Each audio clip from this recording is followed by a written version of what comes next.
هنيئا لجميع الأنام وجعله اهتداء لحديث أشرف الأنام والصلاة والسلام على من جاء بالهدى مثل النجوم وعلى آله وصحبه الكرام أما بعد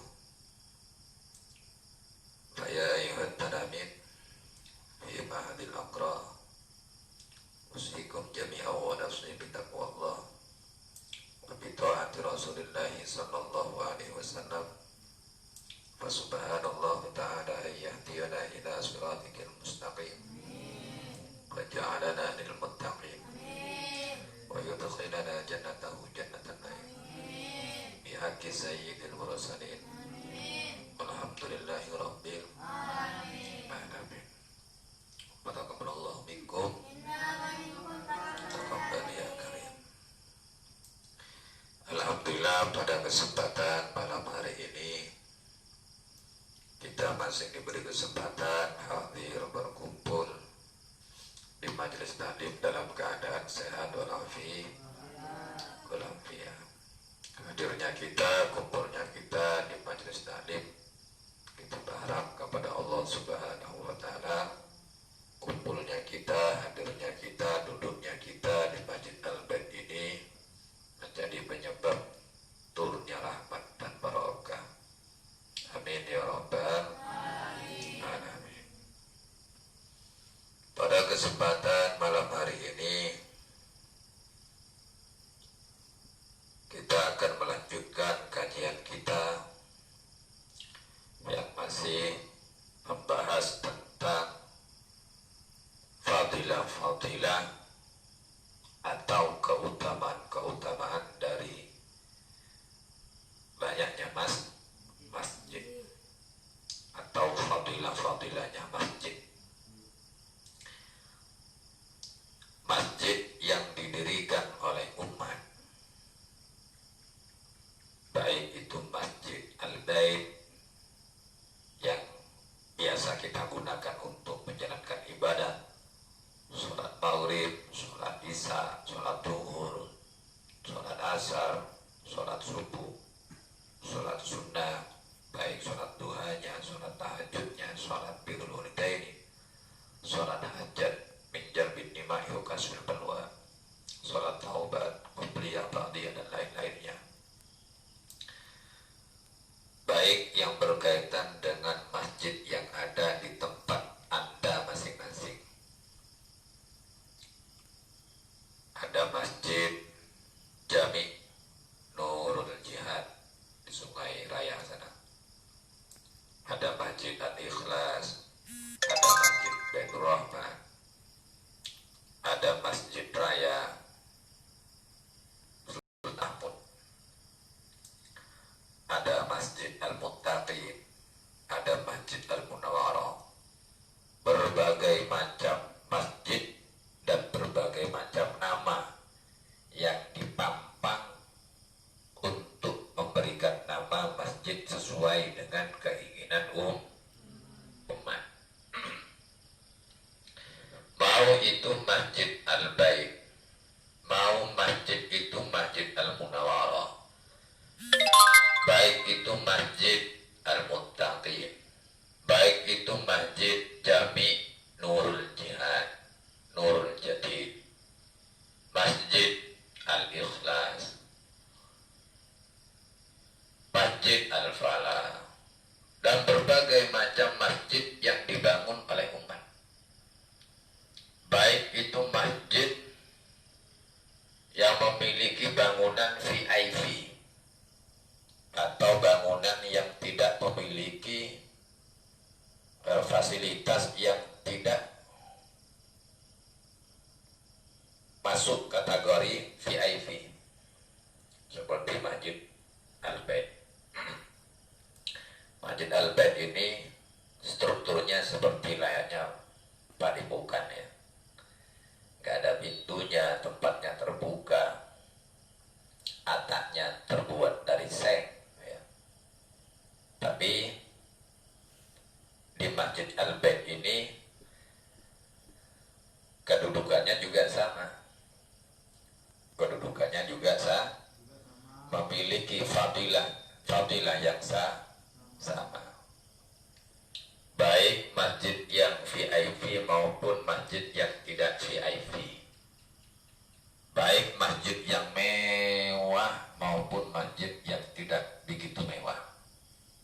Dari struktur bangunan, baik masjid itu dibangun dengan kayu kah, masjid yang dibangun dengan besi, bangunan yang memiliki cagak terbuat dari ton misalnya, atau tembok yang mewah pakai cor-coran, ya, atau terbuat dari triplek. Tetapi masjid yang berbagai macam masjid tersebut, baik yang memiliki fasilitas yang mewah ataupun yang tidak mewah, dari yang VIP sampai yang tidak VIP, itu kedudukannya juga sama, memiliki kedudukan yang sama. Ya. Kita berbicara mengenai tentang keutamaan masjid. Ya, keutamaan daripada masjid. Dalam peradaban umat Islam, bahwa masjid itu merupakan salah satu sentra dan jantung daripada kegiatan-kegiatan masyarakat muslim pada umumnya. Ya. Tidak melihat sukunya, tidak melihat di mana asal usulnya. Masjid Al-Bait ini menampung berbagai macam suku. Ada suku Melayu masuk, suku Jawa masuk, suku Madura masuk, suku Bugis masuk, suku Padang masuk. Ya, berbagai macam suku boleh masuk di Masjid Al-Bait. Untuk apa? Menjalankan dan melaksanakan ibadah kepada Allah, untuk melakukan di mana hati kita selalu kita gantungkan kepada Allah, munajat kepada Allah, berdoa kepada Allah, beriktikaf, ya, berzikir, menjalankan sholat wajib maupun sholat sunnah. Berbagai macam orang, berbagai macam suku, berbagai macam golongan. Ya. Alhasil, masjid itu merupakan salah satu sentra dan jantung daripada kegiatan-kegiatan masyarakat muslim pada umumnya.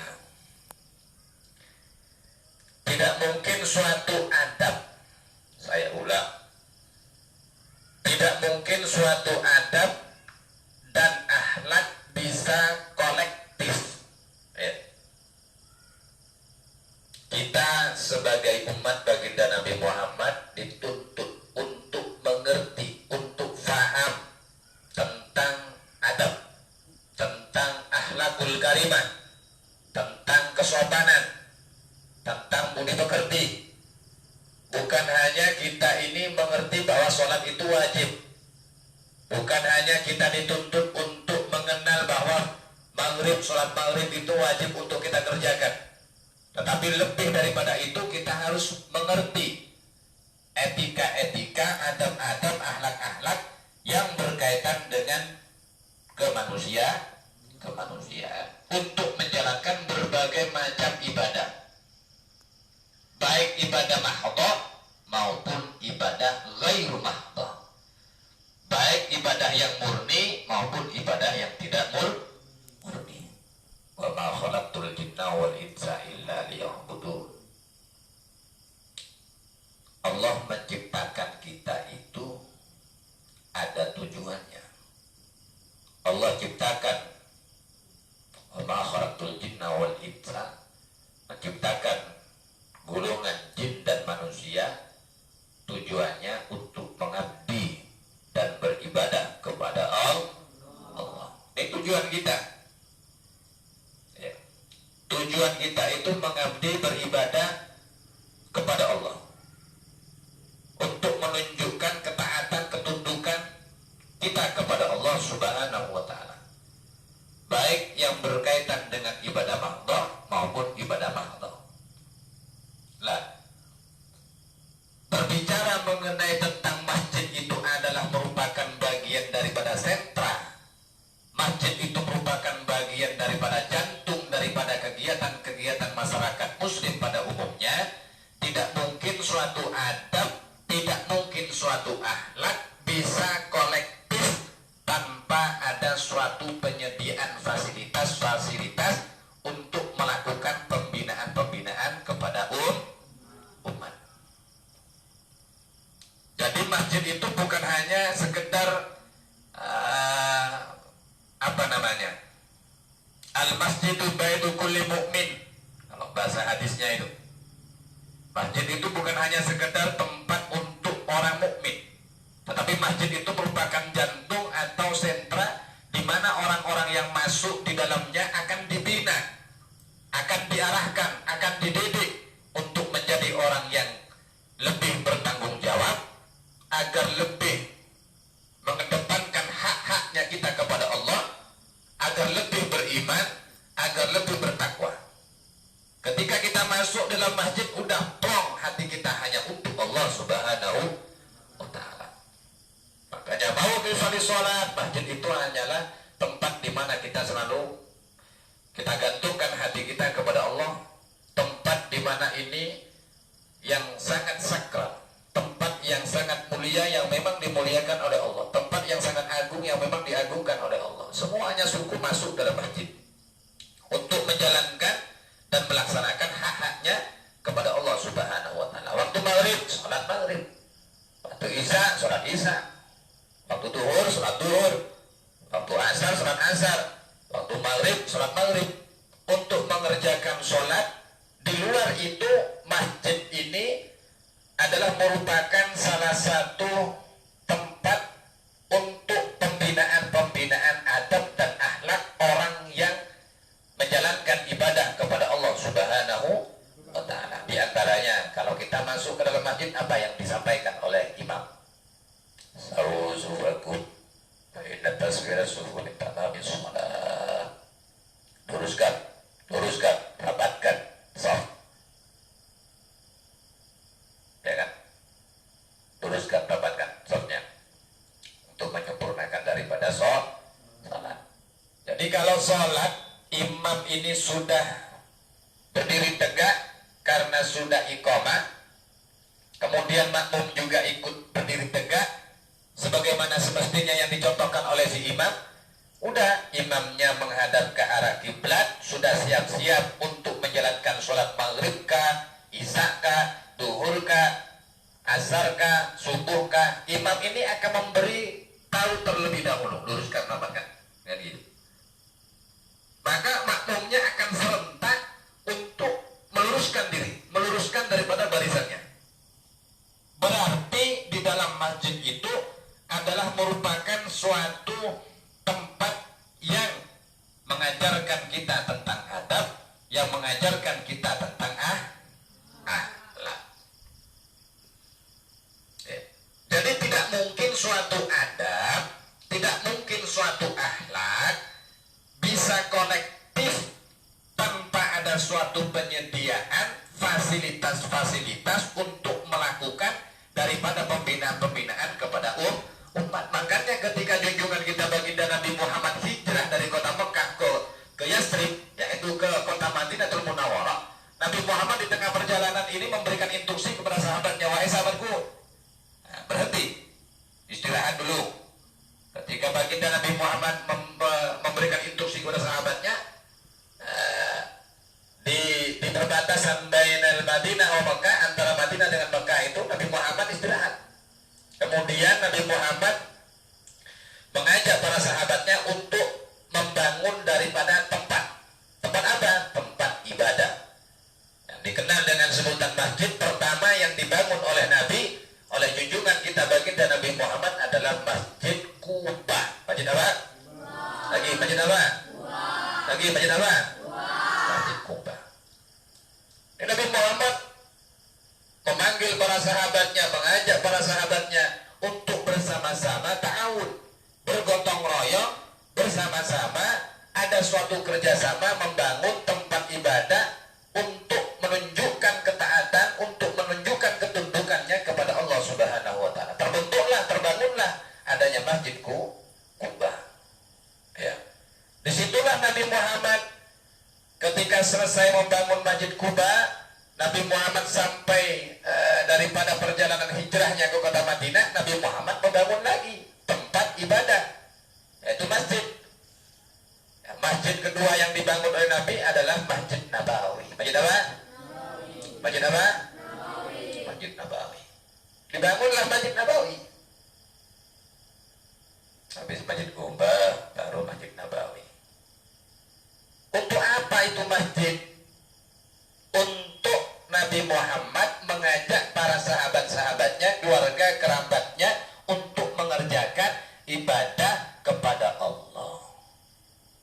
Untuk berkumpulnya, untuk mengumpulkan para sahabat dan para keluarganya menjalankan ibadah kepada Allah. Makanya Nabi Muhammad membangun daripada masjid itu bukan hanya untuk tempat ibadah, mengerjakan sholat 5 waktu, duhur, asar, maghrib, isya, subuhnya, tetapi masjid itu juga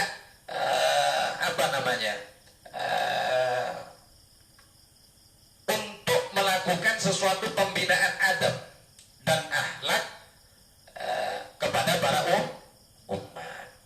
Paham ya? Paham? Ya. Seperti halnya pembangunan tempat ibadah ini banyak di Indonesia. Sabang sampai Merauke banyak. Di Pulau Jawa ini masjidnya ada berapa ribu. Di kota Batam ini berapa masjid? Banyak sekali. Kita sebagai umat seyogyanya harus menunjukkan rasa syukur kepada Allah Subhanahu wa Ta'ala, di mana pemerintah yang ada di kota Batam, ya, gubernurnya, mulai dari gubernurnya, RT-nya, RW-nya, dari camatnya, mendukung penuh untuk pembangunan masjid-masjid yang ada di pulau-pulau, mendukung penuh pembangunan masjid yang ada di kota Batam. Makanya di kota Batam ini banyak masjid, bahkan di Batu Aji, di Tanjung Ucang itu, Tanjung Ucang, di situ masjid besar, ada yang namanya Masjid Sultan Mahmud. Besar masjidnya, luar biasa. Kita sebagai orang Batam ini, ya, khususnya orang Melayu ini kan banyak orang Batam, kan baru, alhamdulillah ya. Kita warga Batam ini punya masjid besar. Tetapi ingat, masjid itu bukan masjid kita, tetapi itu masjid daripada umat Islam, ya, umat baginda Nabi Muhammad sallallahu alaihi wasallam.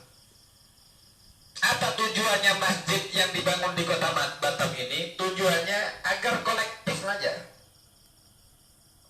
agar lebih mudah untuk pembinaan adab, agar mudah untuk pembinaan akhlakul karimah kepada umat, mengajak umat untuk kerjasama, mengajak umat agar mau gotong royong, mengajak umat untuk fastabiqul khairat, berlomba-lomba untuk menanam kebaikan, baik itu berkaitan dengan investasi akhirat maupun investasi dunia, mengajak umat agar senantiasa menjaga kedaulatan bangsa, mengajak umat untuk menjaga daripada NKRI misalnya. Ya. Disitulah para jemaah ini mengerti apa-apa yang disampaikan oleh imam masjid. Ya, makanya masjid itu bukan hanya sekedar untuk digunakan sholat 5 waktu, tetapi masjid itu juga merupakan tempat pembinaan umat agar lebih mengenal, agar lebih paham tentang adab dan akhlak. Paham ya? Kalau tidak ada masjid, susah.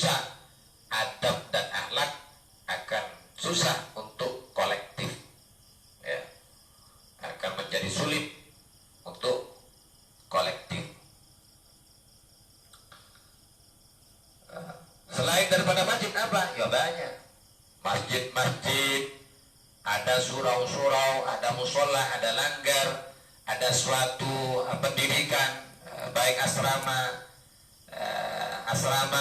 ya, ada asrama PBG, ada asrama pondok, ada pondok pesantren, berbagai macam pondok pesantren yang ada di Kota Batam pun banyak. Ada pesantren, pondok pesantren Al-Bahjah, ada pondok pesantren Darut Tauhid.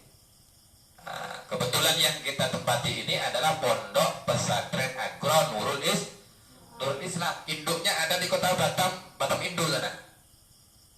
NIG ya. Kita sangat syukur ya. Alhamdulillah. Pondok pesantren ini bukan hanya kita masuk ke pesantren, tetapi kita dituntut untuk menjaga berbagai macam fasilitas yang ada di pesantren. Karena ini merupakan suatu hal yang mana kita harus menunjukkan tentang adab, menunjukkan tentang akhlak. Kalau ada sapu jangan dipatahkan. Kalau ada pintu jangan ditutup kuat-kuat.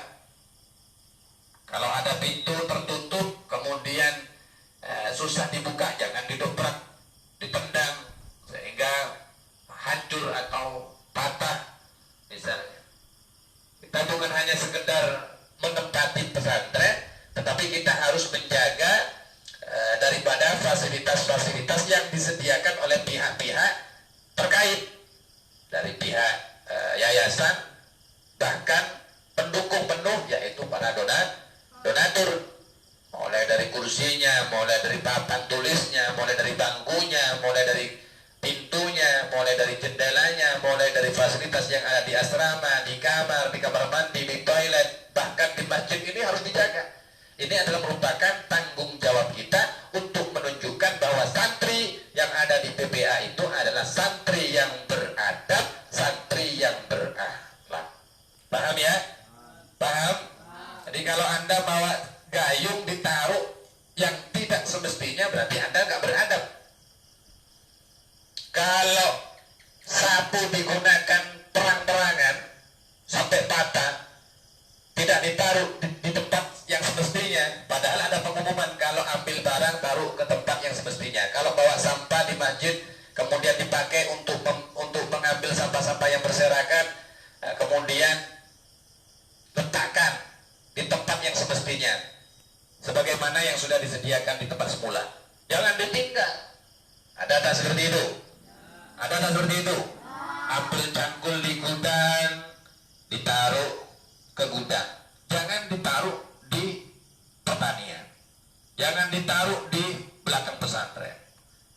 Bawa sampah, tong sampah yang di masjid, nah, kita bawa. Kita gunakan untuk mengambil sampah-sampah yang berserakan di jalan, di lokasi yang ada di masjid, kita ambil.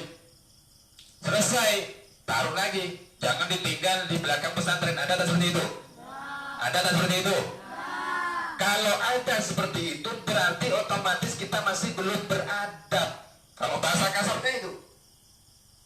Padahal pesantren itu bukan hanya bukan hanya tempat untuk mencari ilmu, bukan hanya tempat untuk belajar, bukan hanya tempat untuk kita menghafal, bukan hanya tempat untuk kita murojaah, setoran Al-Quran, tetapi pondok pesantren juga tempat di mana kita harus mengerti, harus paham tentang persoalan adab dan akhlak. Oh kayak gini, oh kayak gini, oh kayak gini. Paham ya? Jadi keluar dari masjid yang merupakan salah satu tempat yang dicontohkan oleh junjungan kita baginda Nabi Muhammad SAW. Di luar itu masjid, musola, langgar, surau, madrasah, tempat TBG, tempat belajar, ya. Kemudian universitas, fakultas apa, misalnya hukum, ya. Kalau kita kuliah biasanya di apa itu? Kuliah di mana? Universitas apa? Berbagai macam universitas, tergantung kita mengambil jurusan apa. Itu juga merupakan tempat untuk membina, tempat pembinaan kita agar kita lebih mengerti, lebih paham tentang akhlakul karimah. Paham ya? Paham? Itu masjid. Di dalam salah satu Nabi Muhammad SAW bahwa masjid ini bukan hanya sekedar tempat untuk kita mengabdi kepada Allah, untuk menunjukkan ketaatan kita kepada Allah, untuk menjalankan sholat 5 waktu, bukan hanya itu. Tetapi masjid itu juga merupakan bagian daripada tempat untuk pembinaan kita tentang adab dan akhlak agar kolektif saja, agar nyambung, agar kita lebih mudah, dibina, agar lebih mudah diarahkan. Makanya dibangunlah fasilitas ibadah, diantaranya yaitu masjid. Apa keutamaannya? Apa keutamaan daripada masjid? Oh, banyak. Banyak. Di antaranya ada suatu riwayat bahwa di zaman junjungan kita baginda Nabi Muhammad SAW ada salah satu sahabat bernama Abu Qatadah. Siapa namanya? Abu Qatadah. Abu Qatadah ini masuk ke dalam masjid. Ya. An Abi Qatadah sahibi Rasulullah sallallahu alaihi wasallam qala dakhaltul masjid. Abu Qatadah masuk ke dalam masjid. Ketika masuk ke dalam masjid, Abu Qatadah ini melihat junjungan kita baginda Nabi Muhammad sedang duduk di tengah-tengah kerumunan umat, kerumunan para sahabat yang lain. Jadi Abu Qatadah ini masuk ke dalam masjid.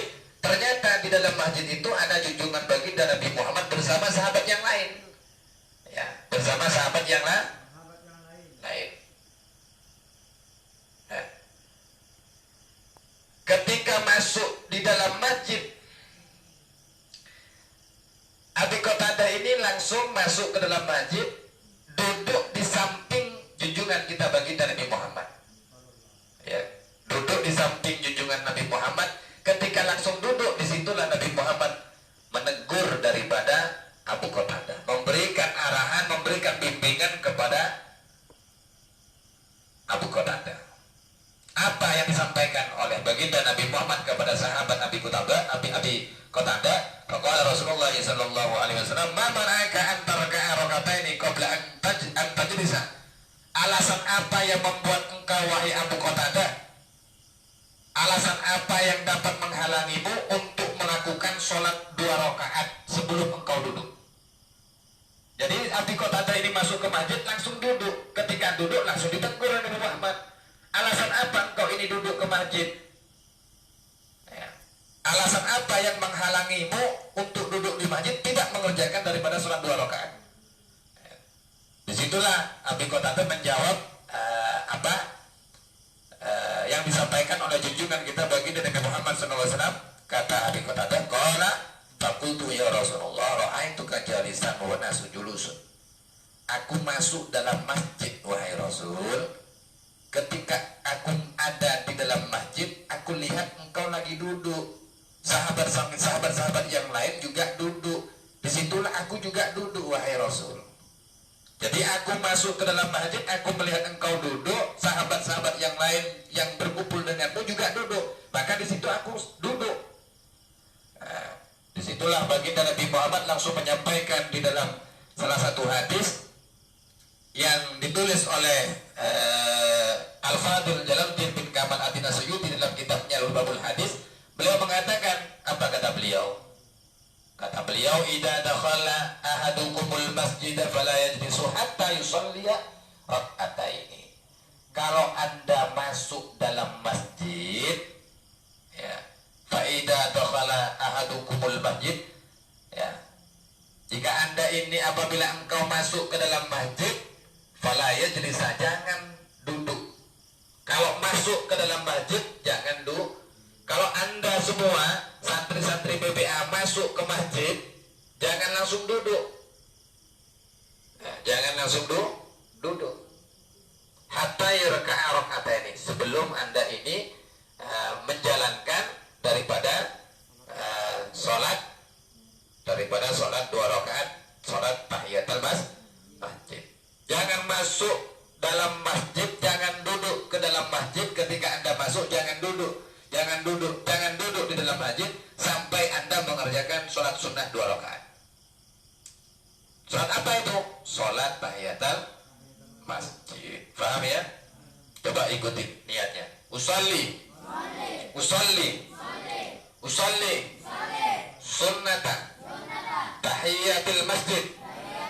tahiyatil masjid rak'ataini adaan lillahi ta'ala. Nah, coba saya panggil satu anak untuk baca niat tahiyatul masjid. Yang agak merem biasanya tidur ini. Coba Andi berdiri sini. Niatnya kayak apa nih? Ini sudah diamalkan di masjid, di pondok pesantren Agro ini sudah diamalkan. Ini ngerjakan enggak kira-kira? Kalau nggak bisa niatnya berarti nggak pernah ngerjakan.